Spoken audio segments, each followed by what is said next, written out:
ये अयोध्या ना तो कोई पिकनिक स्पॉट है, ना तो कोई ताजमहल है कि जाकर के अय्यासी का अड्डा बना करके अय्यासी करें।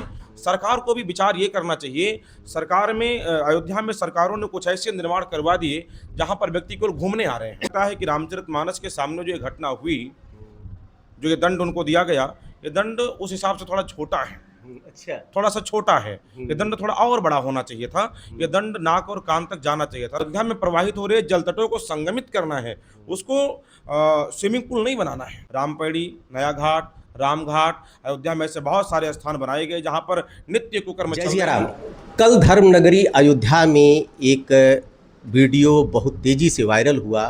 तुलसी उद्यान में जहां पर गोस्वामी तुलसीदास जी की प्रतिमा बनी है, वहां पर रामचरितमानस की रचना करते हुए एक मूर्ति है, उसी के सामने एक कपिल्स बैठे थे। उनको दो साधुओं ने दौड़ा दौड़ा के खूब पीटा और इस पर मैंने वीडियो डाला, पोस्ट डाला तो दो तरह की प्रतिक्रिया आ रही। एक लोग कह रहे हैं कि संवैधानिक अधिकार है, धारा 19 हमको कहती है संविधान में हम कहीं उठ सकते हैं, बैठ सकते हैं, किसी से बात कर सकते हैं। और दूसरी तरफ ये कह रहे हैं कि धर्मनगरी को ये दूषित कर रहे थे, साधुओं ने जो किया बहुत ठीक किया।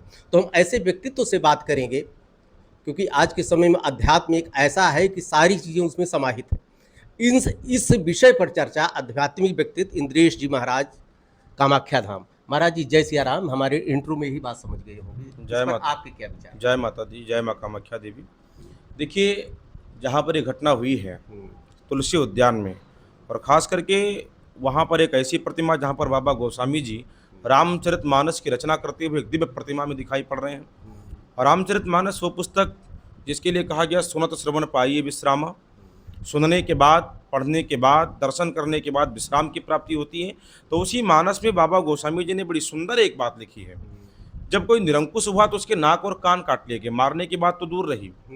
शूर्पणखा जब निरंकुश होकर के भ्रमण करना शुरू की और राम जी के पास पहुंच गई, तुम सम पुरुष न मोसम नारी, या संयोग विध रचो विचारी, ना तो मेरे समान कोई नारी, ना तो आपके समान कोई पुरुष।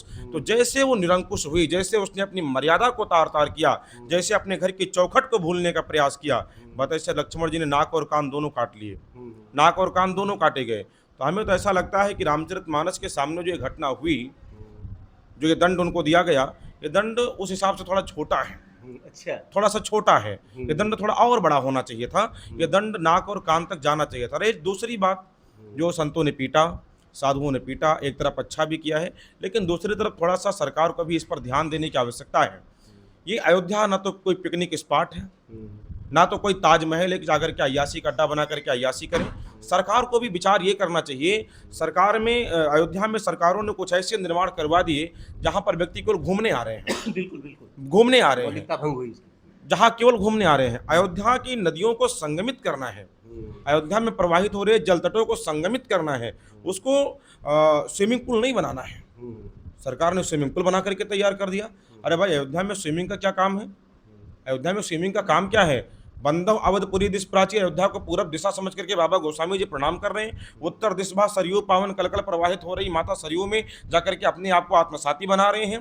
तो ये सबसे बड़ी गलती पहले सरकार की है। सरकार को अयोध्या का पिकनिक स्पॉट बिल्कुल बनाना ही नहीं चाहिए था। दूसरी बात, अयोध्या जो केंद्र के पटल पे आज बैठी है, विश्व के पटल पे आज आकर के बैठी है, अयोध्या से हम लोग क्रांति का बड़ा संदेश दे रहे हैं, अयोध्या से शांति का बड़ा संदेश दे रहे हैं, अयोध्या से वैराग्य और त्याग का बड़ा संदेश दे रहे हैं। अयोध्या में अगर ऐसी घटनाएं होंगी, अयोध्या में अगर इस प्रकार के बच्चे आकर के बैठेंगे, अयोध्या को इस प्रकार से दूषित करेंगे, तो हमारी अयोध्या की मौलिकता, हमारे अयोध्या का सौंदर्य, हमारे अयोध्या का अखंड प्रभाव, ये बहुत ही खंड खंड हो जाएगा। इस नाते एक तरफ तो बहुत अच्छा हुआ है, लेकिन दूसरी तरफ और बहुत ही विचार करने योग्य बातें हैं। रामपेड़ी, नया घाट, राम घाट, अयोध्या में ऐसे बहुत सारे स्थान बनाए गए जहां पर नित्य कुकर्म चल रहे हैं। तो वहां पर भी प्रशासन को, सरकार को झांकने की आवश्यकता है। सरकार पहले अपने गिरेबान में, प्रशासन पहले अपने गिरेबान में, और संत पहले अपने गिरेबान में झांकें।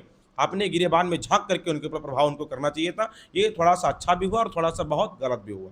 एक तरफ एक पक्ष ये भी कह रहा है कि धारा 19 हमको संविधान में स्वतंत्रता देती है, हम किसी को से के संदर्भ में कुछ बात कर सकते हैं, कहीं बैठ सकते हैं, पब्लिक प्लेस पे कुछ कर सकते हैं। इसके बारे में आप क्या? पब्लिक प्लेस और अध्यात्म प्लेस दोनों में आकाश और पाताल का अंतर है। अच्छा। पब्लिक प्लेस बनाया गया ताजमहल, जिसको प्रेम की निशानी दे दी गई, जबकि ताजमहल प्रेम की निशानी नहीं, अय्यासों का अड्डा है। ताजमहल मक्कारों की मक्कारी की निशानी है। अगर इस प्लेस पे जाकर के बैठना तो जाओ ना ताजमहल के पास, मर जाओ, ताजमहल के पास जाकर के बैठो। ये ताजमहल नहीं है, ये राम महल है। ये ताजमहल नहीं है, ये भगवान राम की मौलिकता और आध्यात्मिकता की पावन दिव्य नगरी है। यहाँ पर आकर के हाँ बैठा जाए, चंदन लगाइए, लेकर के माला बैठ जाइए, माला भी ना लीजिए, चंदन भी ना लगाइए, जीन्स पैंट पहन करके आइए, लेकिन भगत बन करके बैठ जाइए। अगर मर्यादा को तार करोगे, सुपनखा बनने का प्रयास करोगे तो नाक कान तो काटे जाएंगे, नाक कान तो काटे जाएंगे ना। तो ये अधिकार तो उनको दे रहा है, संविधान अधिकार दे रहा है, लेकिन स्थान का चयन, जैसे सब सारे रास्ता हमको मंजिल तक लेकर के जाते हैं, लेकिन एक हम बढ़िया सुंदर सड़क से चले जाएं, एक कटीले रास्तों से चले जाएं, एक वन पहाड़ पर्वतीय क्षेत्रों से चले जाएं, तो तीनों में आकाश पाताल का अंतर होता है। तो स्थान का चयन करना एक बहुत बड़ी विशेषता होती है, तो इनको स्थान का चयन करना चाहिए था जहाँ पर जाकर के ये बैठे। तुलसी उद्यान में जिन बाबा तुलसी को कलिकटुल जीव निस्तार है तो बाल्मीकि तुलसी भयो, तुलसी जी के चरणों में प्रणाम करके आज हम सब लोग अपने मार्ग को प्राप्त कर रहे हैं, उस स्थान का चयन करना इनका थोड़ा गलत था।